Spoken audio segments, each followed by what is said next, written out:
Welcome back. We're talking love and relationships with Lise Janelle. She is a life coach, and during the break we were talking about living together before we get married. Does that help? Does that ensure a successful marriage down the road when that happens, or does it depend on the individuals? Again, it depends on the values. I'll just give you an example. I had a woman bringing her partner, because often it's the woman that brings the partner in.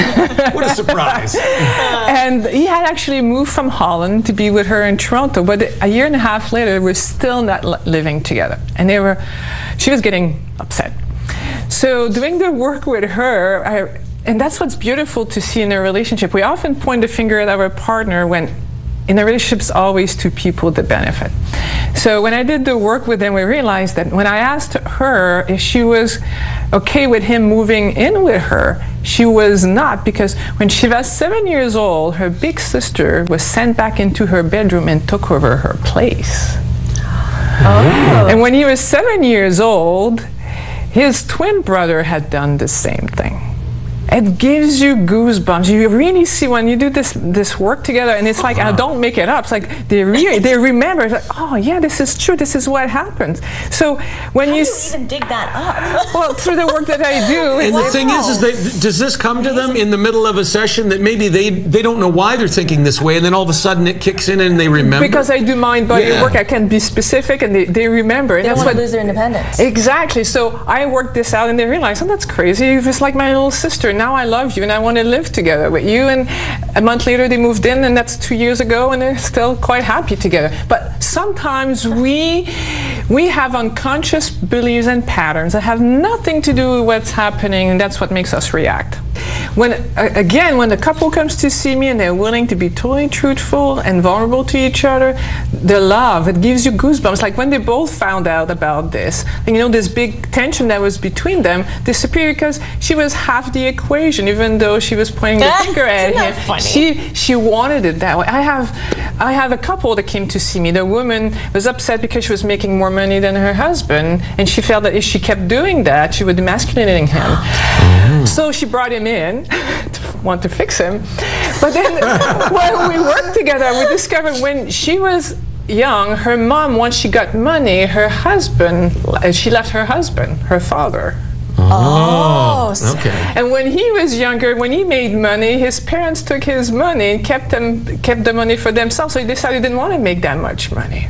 So even though it looked like it was not a good dynamic, it was a perfect fit for each other. And let's face it, I mean, sometimes we need an outsider such as yourself to ask those questions, to dig through to areas, because we can't uncover that ourselves, right? I mean, they wouldn't be able to sit down and have that conversation to come to that conclusion on their own. That's why I said before, as long as two people really want to work on a relationship, I believe you can make it work, because the reason why we fall out of love of a relationship is because we disconnect from the heart. And we always disconnect from the heart when there's fear.